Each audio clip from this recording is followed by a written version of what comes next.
I look at him and what he has, what he represents. And I look at you.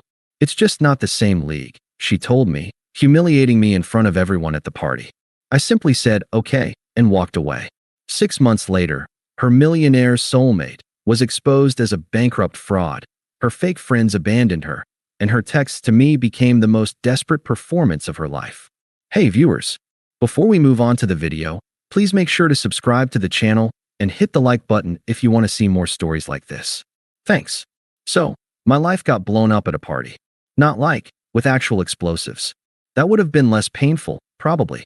This was the Vanderbilt's annual summer thing. Old money, new money, who even knows? My now ex-wife, Jessica, lived for this stuff. I should rewind. I'm James. I'm 32. I'm a project manager. It's a good job. It pays the bills. Let me buy us a nice little house in a decent neighborhood. I thought we were happy. For a long time we were. Jessica is 31. Was my wife. She used to be a receptionist at a dentist's office. Sweet, funny, loved bad reality TV and ordering Thai food on Friday nights. Then she got a job at this boutique. Not just any boutique. The kind where the clothes don't have price tags and they serve you champagne while you browse. That's where she met them. Carter and his crew. It started small. She'd come home with new phrases. We're summering in the Hamptons, she'd say, even though we both knew our vacation was a long weekend at a lake cabin. Or she'd look at my reliable Toyota Camry and sigh. Carter just got the new Porsche. It's a work of art, James. I tried. God, I tried. I'd save up and buy her a necklace from a nice jewelry store at the mall. She'd smile this tight little smile and say, "It's sweet, darling." Really. Then a week later, Carter would give her a pair of earrings from some designer I couldn't pronounce, and she'd be glowing. He just has an eye for quality, she'd say. The criticism got more direct. We were getting ready for a dinner with her new friends once. "You're not wearing that tie, are you?" she asked, her nose scrunched up like she smelled something bad. "It's the one you got me for my birthday," I said. It was a solid blue tie. Nothing wrong with it. "It's just very corporate," she said, waving a hand. Carter wears these beautiful silk ties from Italy. They have a certain sprezzatura. I didn't know what that meant. I still don't. I just remember feeling like I'd failed a test I didn't know I was taking. The night of the big summer party, I knew I was walking into the lion's den. I put on the best suit I owned. It was from Men's Warehouse. Good enough for my best friend's wedding, good enough for this, I thought. I was wrong. The house was insane. All glass and sharp corners. Everyone looked like they'd stepped out of a magazine. And there was Jessica, in the center of it all, laughing too loud at something Carter said. He had that look. You know the one. Perfect hair, a tan that probably cost money, a watch that probably cost more than my car. I grabbed a drink and tried to blend in with a potted plant. Carter spotted me. A shark smelling blood in the water. He swaggered over, Jessica trailing behind him like a happy puppy. "James, good to see you, man," he said, clapping me on the shoulder too hard. "That's a really interesting suit. Bold choice." Jessica giggled. "Oh, stop it, Carter." He tries his best. She turned to me. "Sweetie, Carter's just joking. He's used to a different level of tailoring. That's all." I felt my face get hot. "It gets the job done," I mumbled. "I'm sure it does," Carter said, his smile not reaching his eyes. "It's just, presentation is everything, you know? People make assumptions." The rest of the night was a blur of similar little jabs. Jessica would point out the canapes. "Carter's caterer uses beluga caviar. Isn't that incredible?" She'd talk about vacations. "Carter's taking his friends to his family's villa in St. Tropez next month. Can you even imagine?" I just nodded and smiled. What else could I do? The car ride home was silent for the first 10 minutes. The air was thick with her disappointment. I finally couldn't take it anymore. My hands were tied on the wheel. "You seem to have a really good time tonight," I said, my voice flat. She sighed, like I was exhausting her. "It was a lovely party. It's always stimulating to be around people who are going places. Right? Unlike me." I didn't say that. "You didn't have to, Jess. It was pretty clear every time you laughed while that prick made fun of me." She turned in her seat, and I could see it in her face. The decision was already made. She was just waiting for the right moment to deliver the news. God, why do you have to be so sensitive? So insecure? It was just jokes. You just don't get it. You don't get them. I get that I'm your husband, and you let him treat me like dirt all night." She was quiet for a minute, staring out the window at the dark streets of our very normal, very non-million-dollar neighborhood. "I've been thinking," she said, her voice cold and final. "This isn't working. I'm not the girl you married anymore. I need more." I actually laughed. It was a hollow, bitter sound. "More what, Jessica? More money? A bigger house? A fancier car? More? Everything," she snapped, turning back to me, her eyes flashing. "A life. An experience. I look at Carter and what he has, what he represents, and I look at you." She didn't finish. She didn't have to. "It's just not the same league," she said, her voice dropping to a dismissive whisper. "I deserve that life. He can provide it."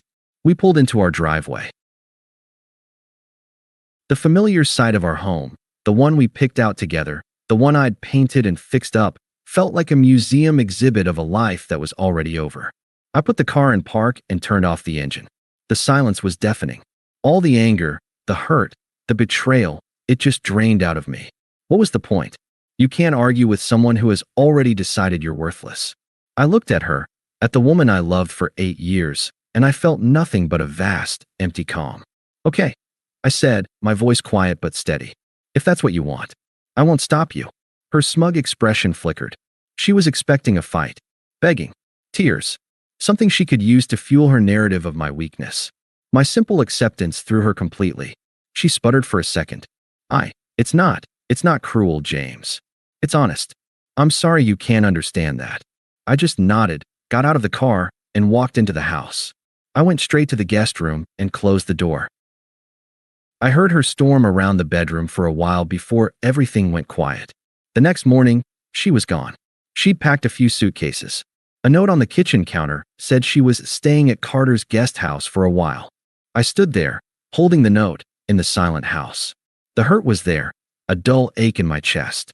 But stronger than that was a weird, quiet certainty. She'd made her choice, and I'd made mine. I was done. The first week was the weirdest. The silence in the house was a physical thing. I'd gotten so used to the sound of her heels on the floor, her phone constantly buzzing, her complaining about something. Now it was just quiet. I didn't do anything dramatic. I didn't smash our wedding photos. I didn't get drunk and cry. I just felt numb. I went to work. I came home. I ordered a pizza and ate it on the couch, staring at the wall. My phone blew up, of course. Not from her. From her friends. The ones she'd collected like shiny rocks. "OMG, James, Jessica told me everything. I'm so sorry you're hurting. Sarah, it's probably for the best. You two were just on different paths. Carter is so much more her speed." "Melanie." I didn't answer. What was I supposed to say? "Thanks for the update." They weren't my friends. They were just people who enjoyed the drama. The only one I talked to was my buddy, Mark. He's been my friend since college. He doesn't care about Sprezzatura. He cares about which brand of cheap beer is on sale. He came over that Friday with a 6-pack and a bag of chips. "Dude," he said, looking around the spotless but sad living room. "You good?" I shrugged. "I don't know. I feel like I failed." "Failed what? The gold digger aptitude test?" "Bro, she failed. She failed hard." He cracked open a beer and handed it to me. "She chose a guy named Carter. You can't trust a guy named Carter. It's a rule." I almost smiled. "He has a villa in St. Tropez. He says he has a villa in St. Tropez. I say I'm secretly Batman. Doesn't make it true." He took a long drink. "Seriously, man. She looked at you, a guy with a solid job who loved her, and decided it wasn't enough. That's her problem, not a you problem." It was the first time someone had said it so plainly. It wasn't that I wasn't enough. It was that what I had to offer wasn't what she wanted anymore. There's a difference. The divorce papers came a week later. She'd had her new lawyer, probably one of Carter's guys, messenger them over. It was all very efficient. She wasn't asking for anything. Not the house, not alimony. Nothing. The note from her lawyer said, and I quote, "Ms. Peterson wishes to make a clean break and has no interest in any shared assets." I read that line 5 times. No interest in any shared assets. Our life together, our home, our years reduced to an asset she had no interest in. It should have hurt. And it did, a little. But mostly, it just cemented things. She was erasing me. Fine. I could help with that. I signed the papers without a fight. My lawyer was confused. "James, you're entitled to." I don't want anything from her, I said, cutting him off. Just make it go away. The numbness started to fade, replaced by a weird kind of clarity. I had all this time and energy I'd been spending trying to keep up with Jessica, trying to be enough for her. Now it was all mine again. I didn't do anything crazy. I didn't buy a sports car or get a tattoo. I started small. I joined a gym. Not some fancy club, just the basic one down the street. I went after work. It wasn't about getting ripped. It was about the routine. Putting one foot in front of the other on a treadmill gave my brain something simple to focus on. I started cooking for myself. Real food, not just frozen pizzas. I messed up a lot. Burned a lot of chicken. But it was mine. Work was the biggest change. Before, I was always watching the clock, rushing home to see what mood Jessica was in. Now, I could focus. I dove into a big project that had been languishing. I started offering solutions instead of just identifying problems. My boss, a no-nonsense woman named Brenda, noticed. "You've been on fire lately, James," she said one afternoon, stopping by my desk. "Everything okay at home?" "Yeah," I said, and for the first time, it was mostly true. "Just focusing." She nodded, a knowing look in her eye. "Well, keep it up. The higher-ups are noticing." I wasn't doing it for a promotion. I was doing it because I finally could. Without the constant background noise of Jessica's dissatisfaction, my own mind got quiet enough to actually think. I hung out with Mark and his wife more. We'd have game nights. They'd bicker over Scrabble, and I'd just laugh. It was normal. It was easy. I won't lie. There were still bad nights. I'd see a couple holding hands in the grocery store and get a hollow feeling in my chest. Or I'd wake up and for half a second, forget she was gone, and the reality would hit me all over again. But the feeling never lasted long. I'd get up, make coffee, and go about my day. The life I was building was small and quiet, and it was entirely mine. No one was there to tell me it was boring. No one was there to compare it to something better. And that, for the first time in a long time, felt like enough. About 3 months after the party, my phone buzzed. It was a number I didn't know, but I had a feeling. Unknown number. "Hey, heard you got that promotion. Congrats. That's really great." I stared at it. No name, but the tone was unmistakably Jessica's. The fake casualness. The "I'm keeping tabs on you" vibe. I felt a cold knot form in my stomach, but it wasn't longing. It was annoyance. She'd already interrupted my peace once. I wasn't letting her do it again. I deleted the text and blocked the number. It was that simple. It felt powerful. A week later, a new number popped up. New unknown number. "James, I know I made a mistake. A huge one. Carter was a fraud. Everything was a lie. Can we please talk?" I almost felt sorry for her for a second. Almost. The image of her smug face in the car flashed in my mind. He can provide the life I deserve. I deleted that one too, and blocked the new number. The third text came a few days after that, from yet another number. This one had bite. Another new number. "So you're just going to ignore me? After everything we had? I'm hurting here. The least you could do is act like a decent human being." There it was. The anger. The entitlement. She wasn't apologizing because she was sorry. She was apologizing because her plan blew up in her face, and now she expected me to be her emotional safety net again. To make her feel better. I didn't just delete it. I took a screenshot, saved it in a folder I labeled "Remember," and then blocked the number for good measure. The final straw was her mother, Linda, calling. I answered out of habit.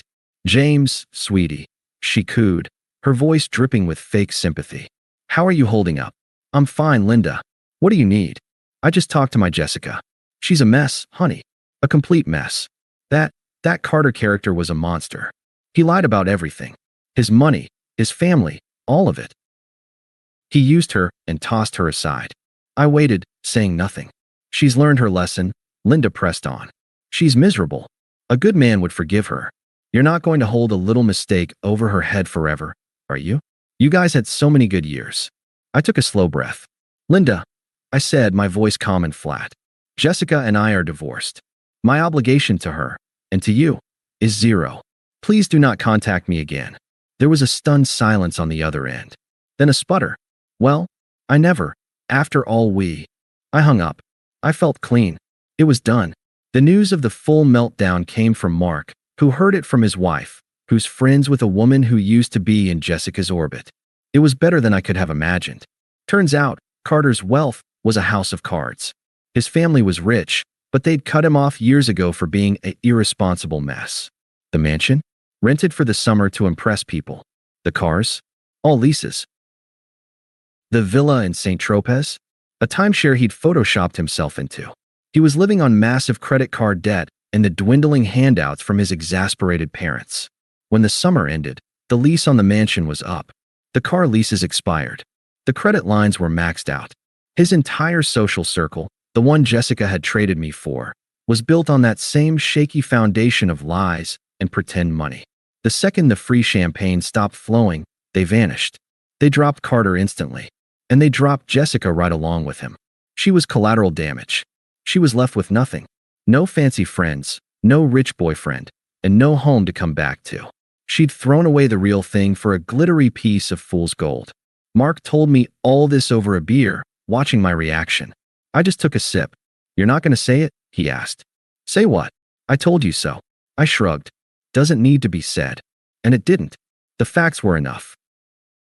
She'd chosen a fantasy, and the reality had been brutally, perfectly ironic. Karma didn't need my commentary. I didn't feel happy about her downfall. I didn't feel angry. I just felt nothing. Her disaster was her own. It had nothing to do with me. My life was quiet now. It was mine. And that was everything. 6 months to the day after the Vanderbilt party, my friend Mark dragged me to an art gallery opening. His wife's friend was showing her pottery or something. I wasn't really listening. I'd bought a new suit, a better one, just for me, and figured it was a good excuse to wear it. The place was crowded, the kind of event that was more about being seen than seeing art. I was sipping a seltzer water, nodding while Mark explained the profundity of a particularly lopsided vase, when I felt it. That prickling feeling on the back of your neck when you're being watched. I turned around, and there she was, Jessica, hovering near a large, abstract painting that looked like a toddler had a fight with a blender. She looked different, smaller. The clothes were all wrong, cheap, fast fashion stuff, a far cry from the designer labels Carter had supposedly bought her. Her hair was pulled back in a simple ponytail. She looked tired. Our eyes met. She looked startled, then hopeful, then desperately sad all at once.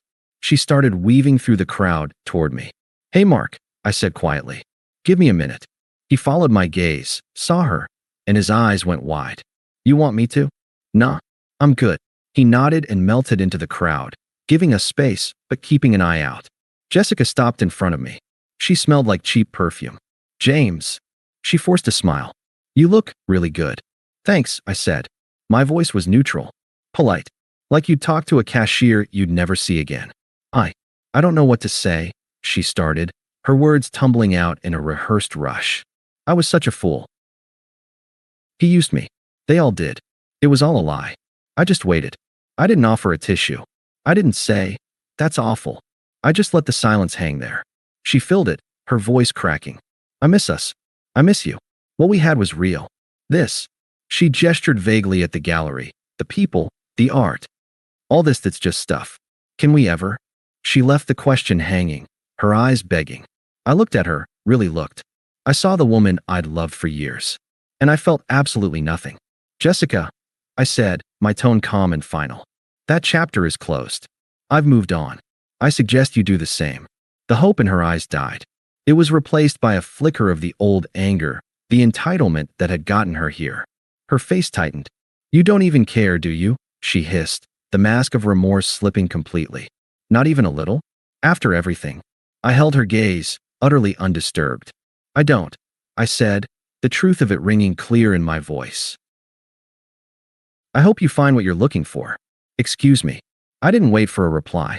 I turned my back on her, walked over to where Mark was pretending to be fascinated by a lump of painted clay, and picked up our conversation like nothing had happened. I never saw or heard from her again. Mark told me later she stood there for a full minute, just staring at nothing, before she walked out alone. The thing is, she was wrong that night in the car.